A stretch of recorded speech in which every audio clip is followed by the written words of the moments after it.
Ayan, magandang araw po sa inyong lahat. This is Chari Mar Flores po, ang inyong licensed broker. At nakita nyo na nga yung short video natin ng Vermira na Along Lipa, Alaminos Bypass Road, Barangay Talisay, and Barangay Lumbang, Lipa City, Batangas. So, bagong-bago po yung subdivision na to.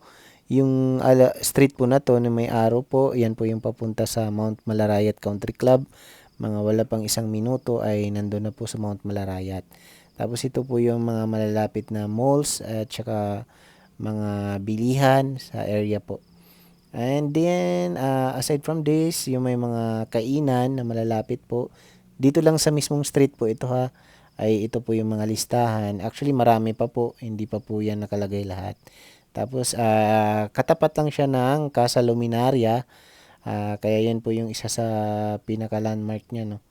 So, ang project po na to ay daanan po ito mismo. Pero ang mostly po na mga dumadaan po dito sa project ay more on private na sasakyan no. Meron din pong nadaan dito na mga van na papuntang San Pablo, Alaminos, and vice versa po. Tapos pero ang pinaka mode of transportation po dito ay mula po dun sa kanto ng GP Laurel Highway ay mga tricycle po.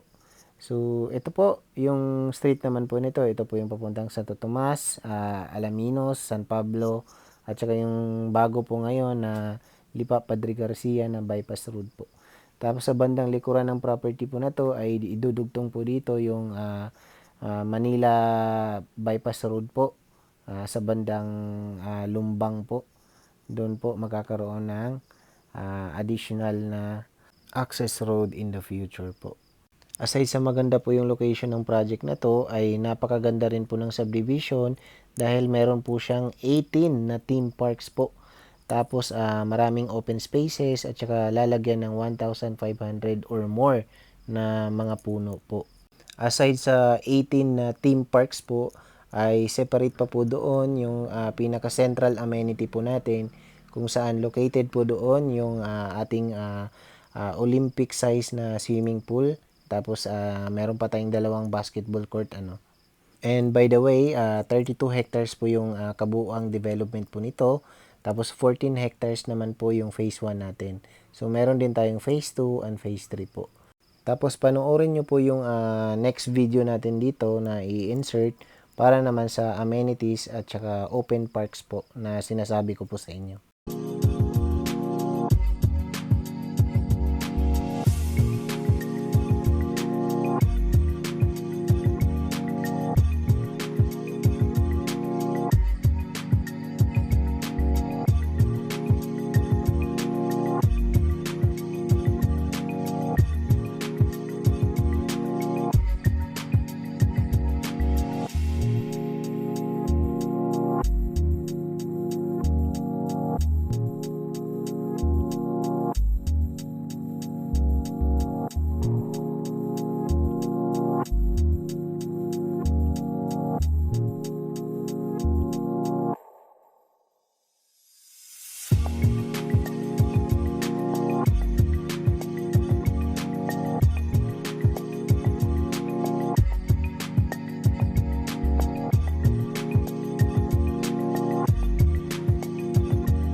Ayan. So, sabi nga ni Tita Annabel, nakikitita, no? Sabi niya ay, nakikita nyo na yan. kitang-kita naman, hindi na kailangang magsalita pa. Nakikita nyo na yan. Ang ibig po nating sabihin ay nakikita nyo na yan sa concept pa lang ay talagang maganda yung project. Amenities ay napakaganda. Wala po tayong masasabi talaga dyan. Ang ganda ng concept, ang ganda ng clubhouse, central amenities. At ang pinakamaganda po doon ay may 18 na theme parks po. So, walang ganitong subdivision po na yung playgrounds po and open parks ay naka-scattered within the subdivision po. So, regardless po kung saan kayo makakuha ng units, ay meron at meron pong malapit na parks and playground po natin. So, if tatama rin po kayo, pumunta ng pinaka-central amenities po natin, ay pwede po tayo doon sa pinaka-malapit na parks sa area nyo po. So, maganda po yun kasi most likely po sa mga subdivision po ay talagang yung mga areas po ng subdivision ay napapabayaan. Kumbaga, hindi naman napapabayaan, kumbaga, hindi lang sila malapit sa amenities. At least po ito ay meron at meron pong malapit po sa inyo. So, medyo may kataasan nga lang po yung price ng mga houses sa project po na to, no? So, nakikita nyo naman na talagang maganda yung concept ng subdivision. Talagang maraming areas po na nagiging open space or nagiging parks and playground na supposedly po ay dapat pwede pang pagtayuan ng bahay. Kaya talagang yung price niya po ay medyo mataas po. So, actually, ito yung pinakamababa po na house and lot na development within the area po. So, ang mga iba pa pong mas matataas na price po dito ay tulad ng Mount Malarayat na subdivision, which is more on lot only nga lang po yan, pero kayo na lang po mag-search kung magkano yung price dyan sa area na yan. Although, separate market din naman iyon. Tapos, malapit din po dito yung Alveo na project po. If familiar po kayo, lot only lang din po yun doon. At least po dito, yung price na makukuha nyo po, na halos kasing price po ng sa kanila, ay house and lot package na po siya. Tapos, naka-solar powered pa yung mga houses natin na ino-offer po dito. At the same time ay malalaki po yung mga bintana natin kaya energy efficient po talaga. Makakasiguro po kayo doon.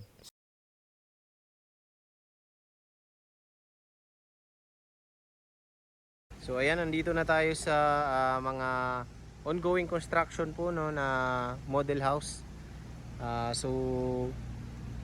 Currently yun yung single detached natin. Ito yung townhouse na nagmukhang single lang dahil sa wala siyang katabi. Tapos ito yung single attached na bahay.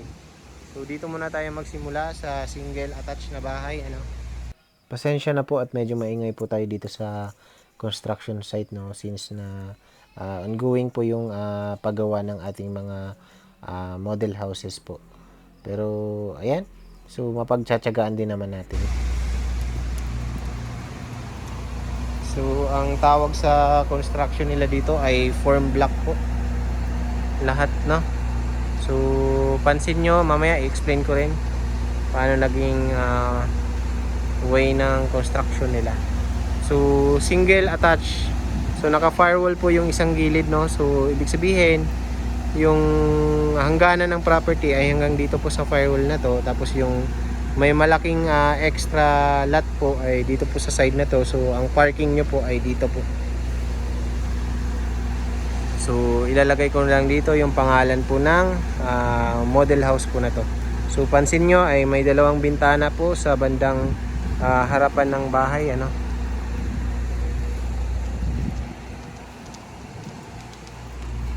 Ayan, tapos ito yung porch nya.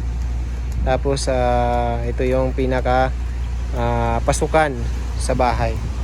So ang side nito, ang magiging garahe nyo po ay dito hanggang dyan. Kasi parang nahati po siya. Yung after ng garahe po ay service area kasi siya. Pero actually kung nasa inyo po, pwede po itong dalawang sasakyan, kasya po. Pahaba po yung magiging parking niya. Yan, medyo bilisan ko na lang yung video nito, no, kasi baka lumakas yung ulan. Hindi natin ma-video ang lahat ng bahay. So ito yung sa mula doon hanggang dito paikot. Dito yung property sa bandang likod. Hanggang doon naman sa firewall sa bandang likuran. So kayo na lang po yung magtutuloy kapag ipapasarado nyo po yung area na to.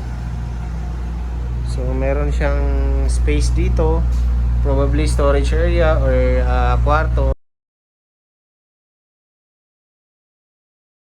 So may video din naman po tayo, so pwede nating insert yung video na yon. So I suppose ito po yung kitchen area natin. So meron siyang window dito for proper ventilation. Tapos magiging dining area ay dito. Living area mo ay doon sa side na yon. Tapos ang hagdanan po ay dito. Yan, di pa lang natin maakyat kasi di pa okay. Tapos ang CR ay dito.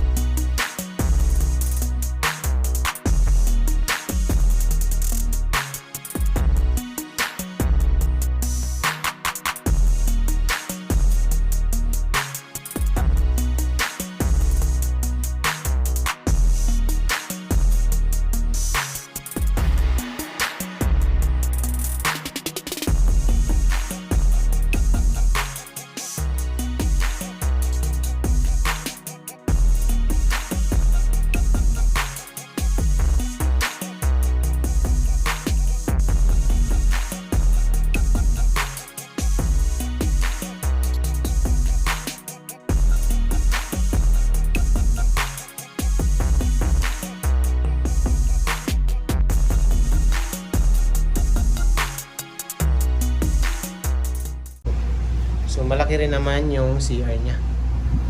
So that's it for single attach kasi medyo limited lang yung pwede nating mapasok, no. So dito naman tayo sa townhouse po.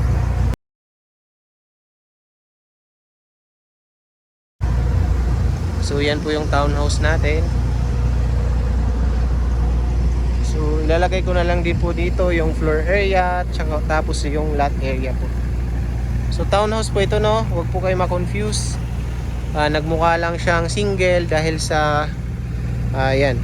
Pero dudugtungan po talaga iyan. So meron siyang dirty kitchen, no. Dito sa service area, dito sa likod. Tapos doon din sa kabila meron din pala siya. Tapos may extra space po siya dito. So for possible expansion. So maganda naman, makapal yung pinaka wall niya, pati dun sa side na yon magkasing kapal lang siya. So ito yung dito naman. Ayan. So wala tayong masyadong i-discuss with regards sa townhouse. Gawa nang hindi natin mapasok yung loob, hindi pa siya okay at saka safe pasukin.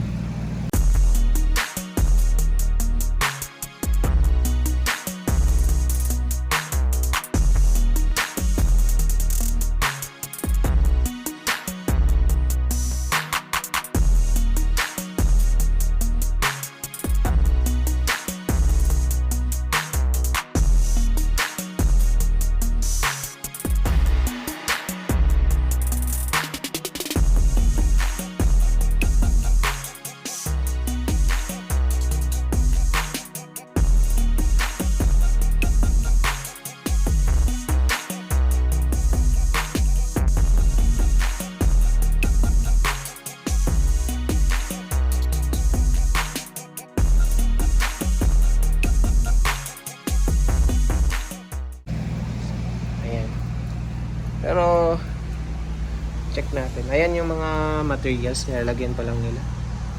So 2 bedrooms po yung townhouse natin, isang CR sa baba, tapos may CR din sa taas. Tapos meron siyang balcony. So ito po yung magiging balcony niya sa harap na, ang nasa ilalim niya ay main entrance naman po. Alright, so dito tayo sa single detached na bahay.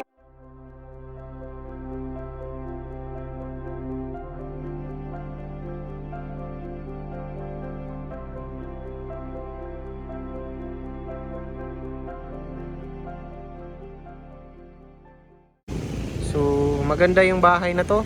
So kung kung malalaki yung bintana doon, mas malaki po yung bintana din dito. So meron dalawang sa baba, tapos meron din dito sa taas na malalaking bintana, tapos ito yung corner na window niya, corner na salamin. So check natin doon sa video, i-attach din natin sa video na to para ma-imagine nyo po kung paano yung magiging itsura niya kapag natapos yung bahay.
So kapag corner ay malaki po talaga yung lote niya. So paikot po ito dito pag ganyan. So road na po ito dito na area. So hindi lang natin ma-check kung ano talaga yung exact sukat ng corner units po na to, no? So itatanong na lang din po natin. So yan, so may bintana rin, may abang ng para sa air condition.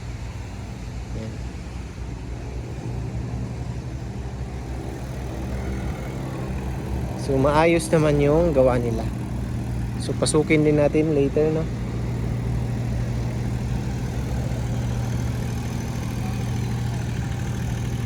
Ayan, so paikot yung lote niya, no? So mahaba. So may parking ka na, pwedeng dalawa yung parking mo, tapos may extra lot ka pa dito na sa gilid po. So pwedeng mga landscape, ganun. Tapos ang pinaka property line sa bandang likod ay dito po, sasagad po doon sa firewall naman sa bandang likuran. So ayan, so maganda yung gawa niya. So ayan, so meron ding provision para sa aircon. Ayan, may mga bintana rin na marami sa part ng likod. So meron din siyang lababo dito, no, sa likod. Though ikaw yung magpapalagay ng tiles kasi parang naka cement finish lang po siya, nakabuhos lang po siya. So, may mga abang po ng para sa plumbing. Ayan. So pasukin natin yung loob. Kaya pasensya na, mag-video lang. Ayan, so check natin kung ano ba yung nandito, kung kwarto ba siya or storage area. Maid's room. Ayan, yung sa kabila rin, maid's room yun. Ayan. Nandito sila kuya. So ito yung CR sa baba, tapos mayroon din sa taas. Ayan, hindi lang natin ano pa yung sa taas. Gumagawa rin kayo kahit linggo? Hindi, Pahinga lang. Pero ano kayo, dito lang sa site? Stay in kumbaga. Ayan. So, ang kitchen nito ay dito. Yung dining ay dito sa side na to. Tapos ang living area ay dito po. Naka-sliding ito ko yan, oh. Sliding. So may malaking sliding din dito sa side na yan. Since na single detached po yung bahay na to, yung lote niya po ay meron doon. Ito by the way yung main door, no, maluwag din yung main door natin. So may lote ka rin dito extra sa gilid kasi single detached na bahay.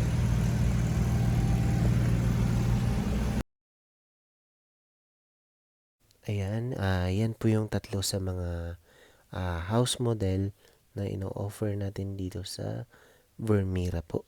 Ngayon, i-continue naman natin yung panonood sa pinaka-concept ng development sa Vermira.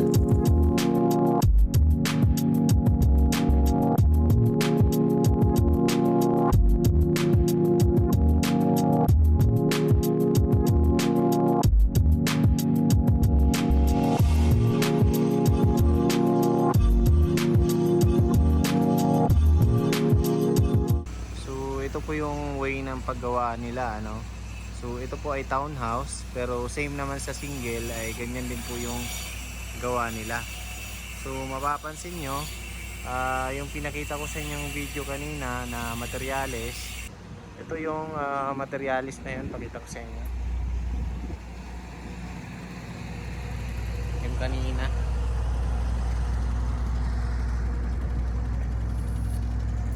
Ayan, ganito yan. Inuhulma ng ganito. Ayan, tapos lalagyan ng metal framing, tapos bakal sa gitna, tapos bago po bubuhusan ng semento po. Kaya matibay po yan.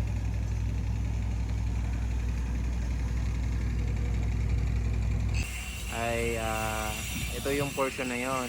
Tapos susundan nila ng metal framing, tapos may bakal din po diyan nakasunod. Tapos dahan-dahan nilang lalagyan po dito ng another block po nung block form po. Tapos tsaka po bubuhusan po ng simento po. Kaya matibay po yan. So So yung part sa likod ng townhouse kanina na pinakita ko po sa inyo ay yung portion po ng dito sa wall na to, sa part ng side po na to ay wala pa pong ganitong nakalagay, di ba? So ganyan din po yung gagawin nila, lalagyan din po nila yun doon sa kabilang side. Tapos ito po kasi ay nabuhusan na. Kaya ganito na po yung itsura niya. Tapos kapag nabuhusan na po ay ganito na po yung gagawin. So papalatadahan po nila para mas kuminis po. Although makinis na po ito, ay ipapantay lang po nila yan kasi may mga ganito po siya para mag flat po tulad nito. Tapos tsaka po yan papatungan ng first coat ng paint. Ayan. So sa townhouse po ito, ano, nagmukha lang siyang single, gawa ng wala po siyang katabi. So parang hollow blocks din po talaga siya, no? Mahahaba nga lang po yung blocks niya.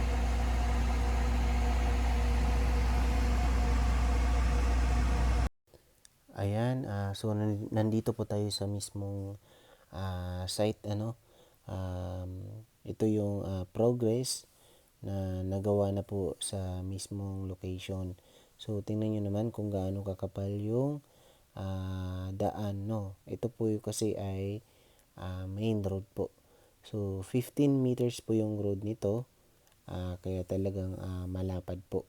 So nagawa na rin po ito ng canals sa ilalim po, sa bandang gilid po ng daanan po na to. So yung road na tinuturo ko po sa inyo, yan po yung kanina.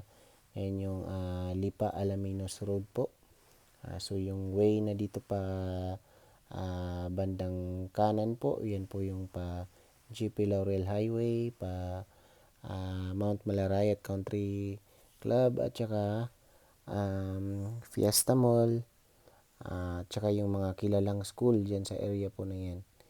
Dyan din po sa kanan. So ito po, nagpapakitang gilas po yung developer na to. since bago sila sa Lipa ay talagang napakabilis naman ng development nila. Ayan, so ganyan ka bilis sila. Kaka-release lang ng license to sell nila, pero ito na yung mga nagawa nila. So, which is good. If ever po na interesado kayo sa project po na to, ito po yung time na maganda mag-invest po dito dahil sa kapag pre-selling po ay mas mababa pa po yung presyuhan ng mga bahay natin. Kasi kapag na-develop na po yung isang project ay mas magtataas pa po yung price ng bahay. So ito po, ganito po kalapad yung road po na to no. Meron na rin palang kanal sa ilalim, hindi lang natin pansin. Ayan, ganyan kalalim po yung drainage system. Although yung area naman po na to ay hindi po siya bahain kasi tingnan nyo po yung lupa po natin ay pataas po tayo no, hindi po tayo pababa. Ang Lipa po ay nasa 312 meters above sea level po. Yung highest point niya naman po ay maabot ng 1,000 meters above sea level, gawa ng may mga nakapalibot po ng mga bundok sa area ng Lipa. That is why known po ang Lipa na malamig po yung klima. So that's all with regards sa computation po ng bahay na to. Ay ilalagay ko na lang po dito yung pinaka standard na computation niya each house. Pero pwede ko rin po siyang i-attach sa mismong description ng video po na to para mas ma-visual nyo po. So yun lamang po. Maraming salamat po ulit sa mga walang sawang sumuporta sa ating channel. And if ever hindi ka pa po nakapag-like and subscribe sa ating channel, ay mag-like ka na at mag-subscribe ka na para ma-update ka pa sa mga future videos na i-upload po natin. Kasi marami pa po tayong marami pa po tayong videos, especially dito sa Lipa area na possible po na i-upload in the future po. So ayan, so bago ko makalimutan, ito yung sinasabi ko sa inyo kanina na commercial area po, yung bandang bungad na part po na to. And bago po natin makalimutan ang lahat ay yung about sa developer. For sure marami pong magtatanong sa inyo kung sino ba si Kaylan po. So since na medyo limited na lang po yung oras natin, ay ilalagay ko na lang po dito yung website kung saan nyo po isi-search. So ang website po natin ay kaylan.com.ph po. So ang Kaylan po ay nag-originate po most specifically sa mga condominium developments, and at the same time yung office and retail space na development po. And if ever na interesado po kayo sa magandang project po na to, ay mag-message po kayo directly sa akin sa aking Viber at saka WhatsApp na number na 0975-576-0927 po. Or di po kaya mag-message po kayo directly sa aking Facebook or Messenger na Charimar Flores po. Yun lang po. Maraming salamat. Bye-bye.